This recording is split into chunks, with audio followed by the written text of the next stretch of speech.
Nigel Farage. Hey, Nigel, great to see you. Good morning. Is this the real collusion? Should we be focusing on this? Yes, and yet somehow the left and their supporters in the media assume some kind of moral superiority, as if none of this stuff actually applies to them. Yeah, I mean, clearly there were all sorts of things going on between the Clinton campaign and the Russians in terms of getting information. It was a very dirty fight, of course, the election. And yet, you know, I look at, shall I say, other news channels and read certain newspapers, and you would think there was nothing to see here. I mean, look, the fact is that despite the huge efforts of much of the establishment in this country, when it comes to collusion with Russia, they're finding absolutely nothing. Yeah. And I'm sure there must be tens of millions of American voters out there saying, can we please get rid of this? Right. Can get on with the important stuff? And just do me a favor, Nigel. Try to find Christopher Steele, because he's not showing up to anything anymore, and he's one of your people. So Yes. he's right in the middle of all this. Yeah, well, please don't judge me by Christopher Steele. He's one of your people. Wait, yeah, I'm going to say it's not Nigel my fault, Farage is a spy? Well, now, but isn't it interesting that there are newspapers, both here in America and in the UK, who say that I've colluded with the Russians, I know.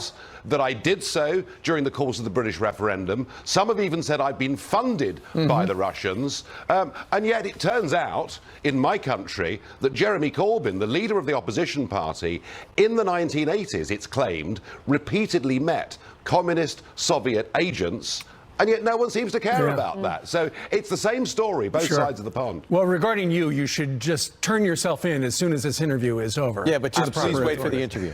Meanwhile, Nigel, you were talking about the other channels, other newspapers. Yeah. Here's something you're probably not going to see, and that is a brand new Gallup poll that asked Americans if they were satisfied with the U.S. position in the world, and it hasn't been higher than it is right now. Right now, it's at 45%. As you can see, back in 2017, it was 13% shy of that. You got to go back to, it's the highest number in 13 years. And that's not necessarily good for the Democrats, you know, and at CPAC, they're going to be talking about their political advantage. This is pretty good for the president.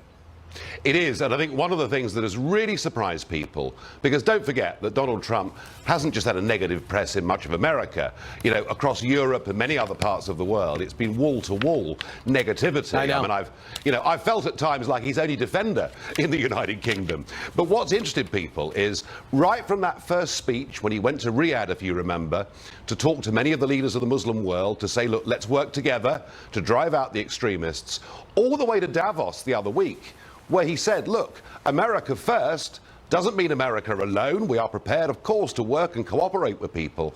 And I sensed after Davos that people all over the world were beginning to change their mind about this president. So I think one thing we can say for certain is that America's place in the world looks a lot more secure today than it did under Obama. Now, we understand you're speaking at CPAC. What can we expect?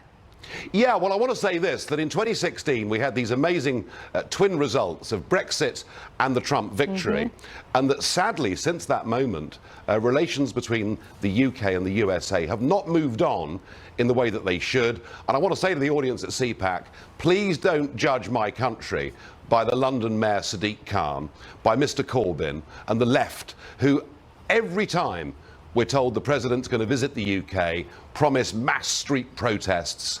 And actually, the truth of it is that in the UK too, people are beginning to get the Trump message.